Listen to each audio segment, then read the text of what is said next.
ಓಂ ಶ್ರೀ ಸಾಯಿನಾಥಾಯ ನಮಃ.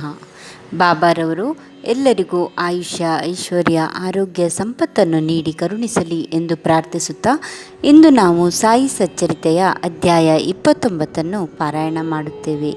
ಸರ್ವಾಂತರ್ಯಾಮಿ ಬಾಬಾ. ಓಂ ಶ್ರೀ ಗುರುಭ್ಯೋ ನಮಃ. ತಮ್ಮ ಭಕ್ತರಿಗೆ ತಾವು ಪಡೆದ ದಕ್ಷಿಣೆಯಲ್ಲಿ ಕೆಲವು ಭಾಗವನ್ನು ವಿತರಿಸುತ್ತಿದ್ದರು.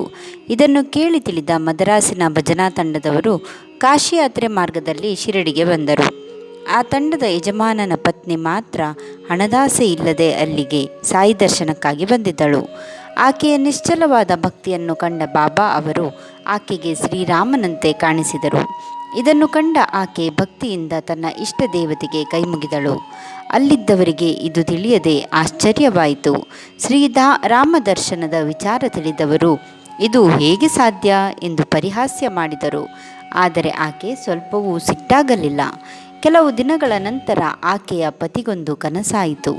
ಆತನು ಸೆರೆಮನೆಯಲ್ಲಿ ಬಂಧಿತನಾದಂತೆ ಹಾಗೂ ಬಾಬಾ ಜೈಲಿನ ಬಾಗಿಲಿನ ಬಳಿ ನಿಂತಂತೆ.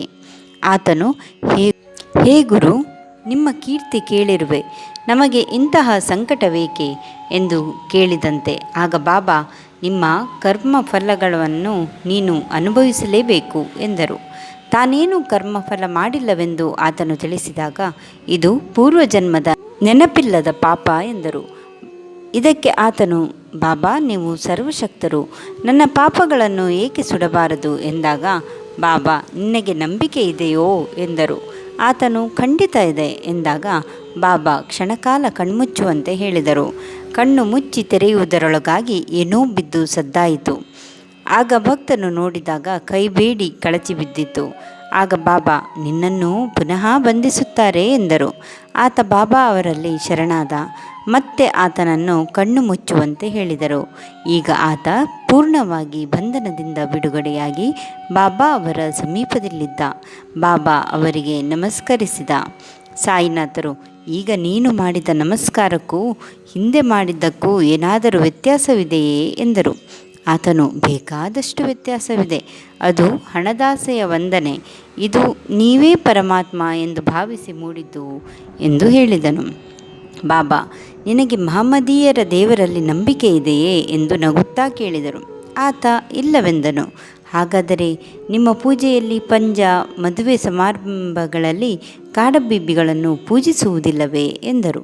ಆತ ಹೌದೆಂದು ಒಪ್ಪಿದ. ಆತ ಮತ್ತೆ ನೋಡಿದಾಗ ಬಾಬಾ ಅವರ ಬದಲು ಶ್ರೀರಾಮದಾಸರು ಕಂಡರು. ನಮಸ್ಕರಿಸಬೇಕೆಂದು ಹೋದಾಗ ಅವರು ಮಾಯವಾಗಿದ್ದರು. ಬಾಬಾ ಅವರನ್ನು ಮತ್ತೆ ಆತ ಕೇಳಿದ, ನಿಮ್ಮ ವಯಸ್ಸು ಎಷ್ಟು? ಬಾಬಾ, ನಾನೇನು ಮುದುಕನೇ, ನನ್ನೊಂದಿಗೆ ಓಡಿ ಬಾ ಎಂದರು.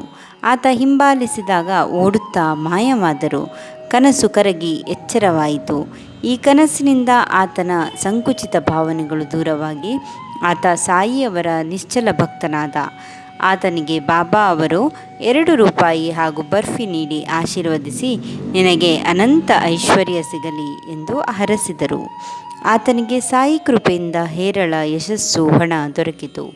ಮುಂಬಯಿಯ ರಘುನಾಥ ತೆಂಡೂಲ್ಕರ್ರ ಶ್ರೀಮತಿ ಸಾವಿತ್ರಿಬಾಯಿ ಅವರು ಸಾಯಿನಾಥ ಭಜನಾಮಾಲದಲ್ಲಿ ಸಾಯಿಬಾಬಾ ಅವರ ಲೀಲೆಗಳನ್ನು ಸಂಗ್ರಹಿಸಿದ್ದಾರೆ. ಒಮ್ಮೆ ತೆಂಡೂಲ್ಕರರ ಪುತ್ರ ಬಾಬು ಮೆಡಿಕಲ್ ಪರೀಕ್ಷೆಗೆ ಓದುತ್ತಿದ್ದರು. ಜ್ಯೋತಿಷಿಗಳ ಪ್ರಕಾರ ಆ ಬಾರಿ ಪರೀಕ್ಷೆಯಲ್ಲಿ ಜಯ ದೊರೆಯಲಾರದು ಎಂದಿತ್ತು. ಇದು ಅವರ ಮನಸ್ಸನ್ನು ಕಲಕಿತ್ತು. ತಾಯಿ ಶಿರಡಿಗೆ ಹೋಗಿ ಬಾಬಾ ಅವರನ್ನು ದರ್ಶನ ಮಾಡಿದರು. ತಮ್ಮ ಮಗನ ವಿಚಾರವನ್ನು ಪ್ರಸ್ತಾಪಿಸಿದರು. ಜಾತಕವನ್ನು ಸುಡು, ನನ್ನಲ್ಲಿ ದೃಢ ನಂಬಿಕೆ ಇರಲಿ, ಖಂಡಿತ ಈ ಬಾರಿ ಪರೀಕ್ಷೆಯಲ್ಲಿ ತೇರ್ಗಡೆಯಾಗುತ್ತದೆ ಎಂದರು. ಈ ವಿಷಯವನ್ನು ಸಾವಿತ್ರಿಬಾಯಿಯವರು ಮಗನಿಗೆ ತಿಳಿಸಿದರು. ಅವನು ಬಹಳ ಕಷ್ಟಪಟ್ಟು ಪರೀಕ್ಷೆಗೆ ಓದಿದನು. ಮೌಖಿಕ ಪರೀಕ್ಷೆಗೂ ಭಯದಿಂದ ಹೋಗಲೇ ಇಲ್ಲ. ಆದರೆ ಪರೀಕ್ಷಕರು ಲಿಖಿತ ಪರೀಕ್ಷೆಯಲ್ಲಿ ಚೆನ್ನಾಗಿ ಅಂಕಗಳು ಬಂದಿರುವುದರಿಂದ ಮೌಖಿಕಕ್ಕೆ ಬರಬೇಕೆಂದು ತಿಳಿಸಿದರು. ಬಾಬಾ ಉತ್ಸಾಹದಿಂದ ಮೌಖಿಕದಲ್ಲಿ ಸಫಲನಾದ. ಇದು ಬಾಬಾ ಅವರ ಮಹಿಮೆಯಿಲ್ಲದೆ ಬೇರೇನೂ ಆಗಿರಲಿಲ್ಲ.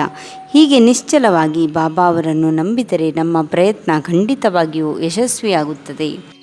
ರಘುನಾಥರಾದ ತೆಂಡೂಲ್ಕರ್ ಒಂದು ವಿಶೇಷ ಕಂಪನಿಯಲ್ಲಿ ವಿದೇಶಿಯಲ್ಲಿ ವಾಸವಾಗಿದ್ದು ಅಲ್ಲಿಯ ನೌಕರರಾಗಿದ್ದರು.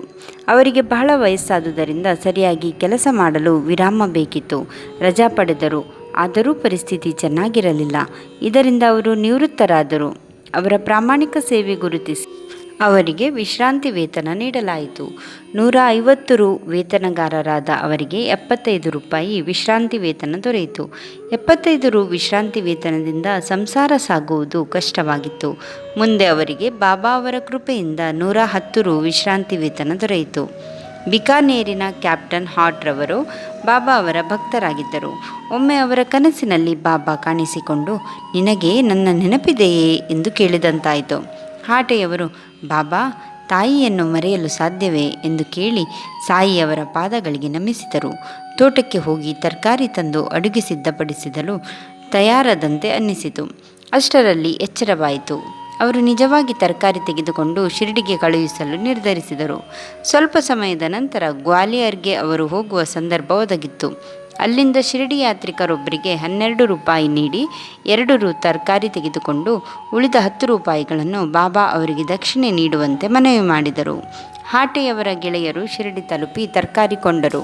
ಆದರೆ ಹುರುಳಿಕಾಯಿ ಸಿಗಲಿಲ್ಲ. ಒಬ್ಬ ತರಕಾರಿ ಮಾರುವ ಹೆಂಗಸಿನ ಬಳಿ ಕಡಲೆಕಾಯಿ, ಹುರುಳಿಕಾಯಿ ಕೊಂಡ ಅವರು ಈ ತರಕಾರಿಗಳನ್ನು ಬಾಬಾ ಅವರ ನೈವೇದ್ಯಕ್ಕೆ ಅರ್ಪಿಸಿದರು.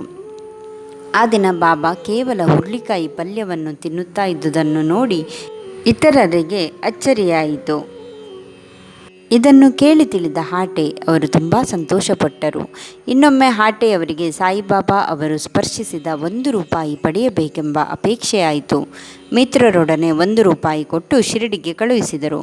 ಬಾಬಾ ಅವರು ಆ ರೂಪಾಯಿ ನಾಣ್ಯವನ್ನು ಉದಿಯೊಡನೆ ನೀಡಿದರು.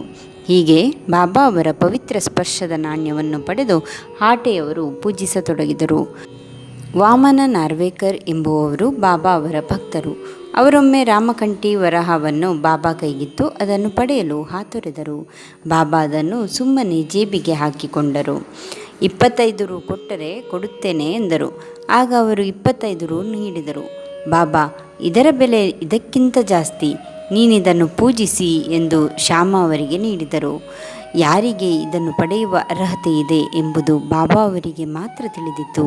ಈ ಬಗ್ಗೆ ಅವರನ್ನು ಪ್ರಶ್ನಿಸುವ ಧೈರ್ಯ ಯಾರಿಗೂ ಇರಲಿಲ್ಲ ಎಂಬಲ್ಲಿಗೆ ಶ್ರೀ ಸಾಯಿ ಸಚ್ಚರಿತೆಯ 29ನೇ ಅಧ್ಯಾಯವು ಸಂಪೂರ್ಣವಾಯಿತು. ಓಂ ಶ್ರೀ ಸಾಯಿನಾಥಾಯ ನಮಃ.